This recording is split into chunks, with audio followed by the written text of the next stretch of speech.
This is just a quick and simple shop project. After making my gin bar box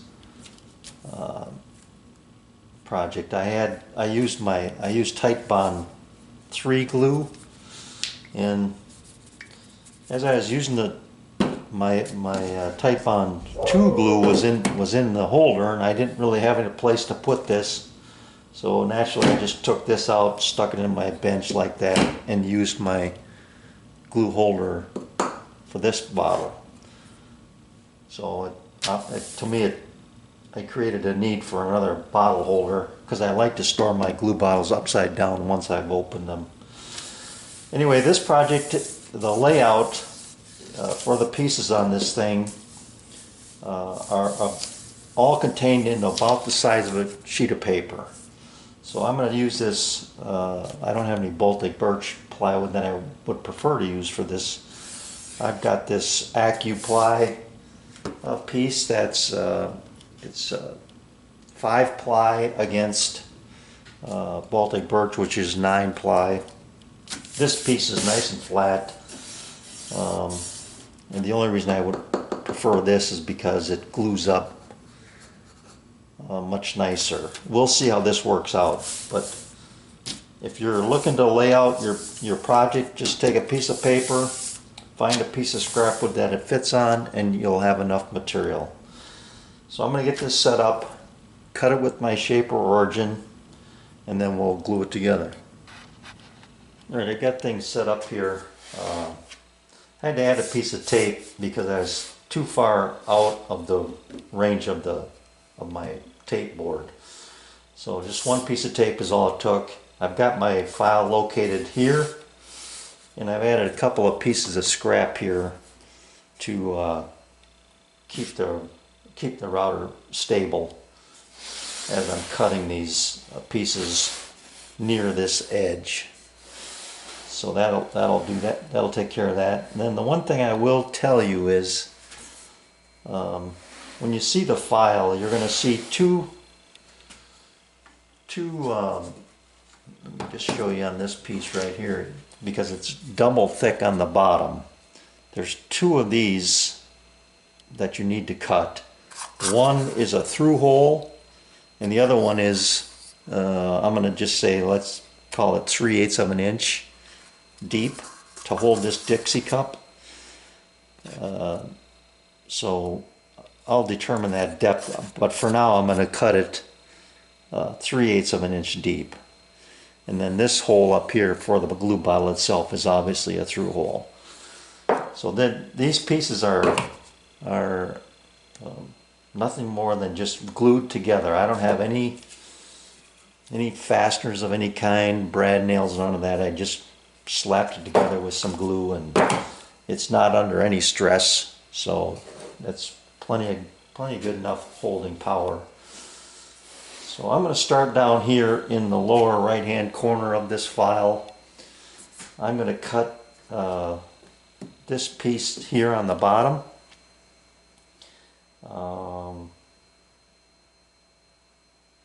I'll cut this one, the center hole I will cut probably 3/8 of an inch deep, and then the other one will be a through hole cut. Let me cut these. You don't need to see all that. I'll cut them, and when I get near the end, I'll come back.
Right, I had to, on the fly, I wanted to make a, oh, I can't think of the cut now. I had to design a circle to fit inside of that, so I could cut this out. My file would not allow me to do that, but I did it on the fly with the shaper, and that looks good.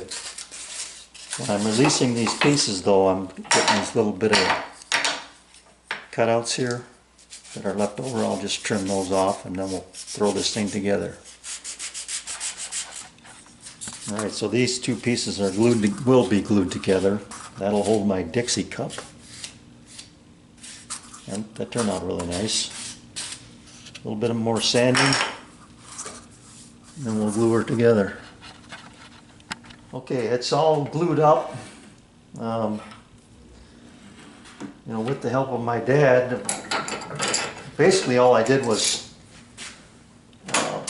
just put it together, hand glued it, hand pressure, kept things in place, and then once the glue started to tack up a little bit, we started adding these clamps. But like I said, this thing's not under any stress at all. And I'll just give this about maybe 30 minutes to fully tack up. But it looks really good. Took just a little bit of time. And I don't know what happened there when I was getting ready to go. There's like a power surge or something happened. Everything shut off, but it came back on and was right back where I needed it to be. The one thing I will tell you is that when I was cutting this out, these pieces are kind of laid out too close together. I probably should have changed that a little bit. But you got to be careful when you start your cuts to make sure that you cut the fringe where the overlaps are first, and then release it from your main piece. Because if you release it from the, make these cuts through the main piece and have this fringe out here, you're going to have to sand all of that up. But all in all, it still worked out pretty good. All the pieces. Oh, and one more thing. Because this plywood is not half an inch, it must be a hair thicker or thinner, I don't know which way, but I needed to trim these uprights a little bit shorter, about 1/16 of an inch, so that everything came out reasonably flush. I just did that on my my chop saw over there, so that worked out okay. But it didn't go together perfectly right off the plans. These had to be adapted to get everything to fit flush. So, like I said, I'll be back in a little bit and we'll see how it turns out after we take the clamps off. So I did measure this plywood. It is 30 thousandths or 32 thousandths shy of a half an inch. So that explains why I had to take this 1/16 of an inch off of here. 2 times whatever, somehow I got a doubling error of that. So a 1/16 of an inch is a little over 60 thousandths. And then you can see here just a sheet of paper's worth of material to complete this project. Be back in a bit. Alright, let's take the clamps off this baby.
Grab a Dixie cup.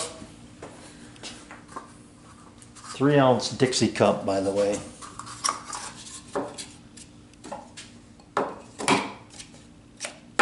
There you go.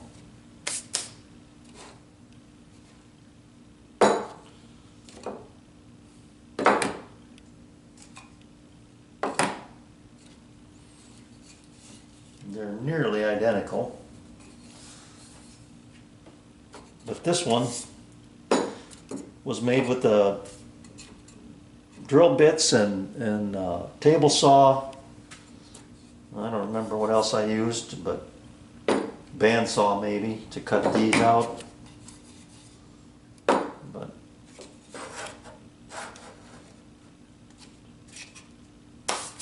there you go. Thanks for watching.